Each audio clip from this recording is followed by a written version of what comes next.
Recently, there was breaking news that Daniel Penny, the subway killer of Jordan Neely, was going to be indicted for manslaughter. They said that a grand jury had found that he was going to be indicted for manslaughter. And it was interesting that the way that the news broke, they called it the shocking indictment. What is so shocking about another man who kills another man being brought to account for it? I find it interesting that that will be a word that they use. I also find it interesting that every time you hear about Daniel Penny, it always has ex-Marine in front of it. Ex-Marine. Never what he does now, never what he did the rest of his life. It's always ex-Marine, and it's on purpose. It's a chyron every time he speaks. It's somewhere every time the media announces it. It's always the ex-Marine. And Daniel Penny, no such thing. It's the homeless man. I found that the story appalling from the beginning. When we first got wind of the story, the New York Police Department was very complicit in trying to make this go away without investigation. There was nothing to see here. And how many times have we watched something where the initial investigators, even the district attorneys, thought that there was nothing to see here? Ahmaud Arbery, 3 district attorneys declined to prosecute that until we saw the video. And then now those men are all serving life. But initially, the people in charge, the police investigators, the district attorneys, all declined to prosecute. The same thing with George Floyd. The initial prosecutor and the initial investigators thought that there was nothing to see here. It was only after an uprising that they changed their mind. And that man is serving 20 years. So Daniel Penny, a man who murdered somebody in full view of someone else being charged by a grand jury, is not all that shocking. But the question is, whether you are a man who chokes a man to death for 15 minutes on a subway train, or whether you are a man who steals the nation's closest held secrets, shows them to people that don't have classification, and lies about keeping them, whether you're either one of those men, when you are being held to account, they're always yell, this is political. How come it's just not evidence?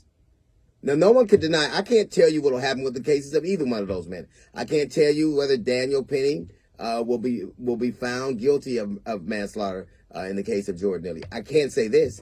There was certainly enough evidence to bring him to trial, to have a trier of facts to see what went on there. There's certainly enough evidence for that. I don't know what happened with Donald Trump, but there was certainly enough evidence to bring him in front of a trier of facts. Certainly more than enough.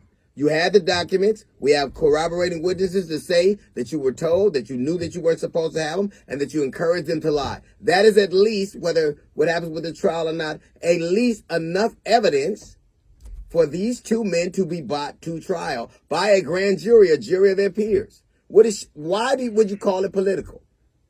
Is it so out of the norm for men who have evidence against them to be brought to trial? They didn't just pick you know how hard it is to charge white men for trials? To bring them to trial? You know how much evidence you had to have? Look at how much evidence they needed to have for Ahmaud Arbery. Look at how much evidence they need to have for George Floyd. Look at how much evidence they need to have for Daniel Penny. They need to have a video. We need to have seen it. And then they need time for the grand jury to decide that it happened. Donald Trump had this case brewing for 1.5 years, and it took that grand jury a long time to decide to prosecute. I don't know what happened with those cases, but the last thing they are is shocking. It's not shocking when men who have evidence against them are about to trial. That a trier of fact will see. They have a saying in jurisprudence. They have a saying that a grand jury can prosecute, can indict a ham sandwich. That's how easy it is for a grand jury to indict people. It's not that hard at all. People bring people in front of grand juries. They either decide to indict or not.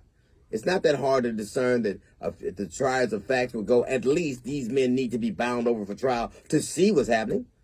It's not unusual when people go, this man killed somebody on the train. There might have been a crime committed here. It's not unusual to say this man took these documents. He did such and such a thing. There at least is evidence that there may have been a crime here. If, as the old saying goes, a grand jury can prosecute a ham sandwich, then surely a grand jury can prosecute 2 white men, even if there's evidence. There's a little note from the GED section. Got the Jazz Report coming up in 15 minutes. It's the D.L. Hughley Show.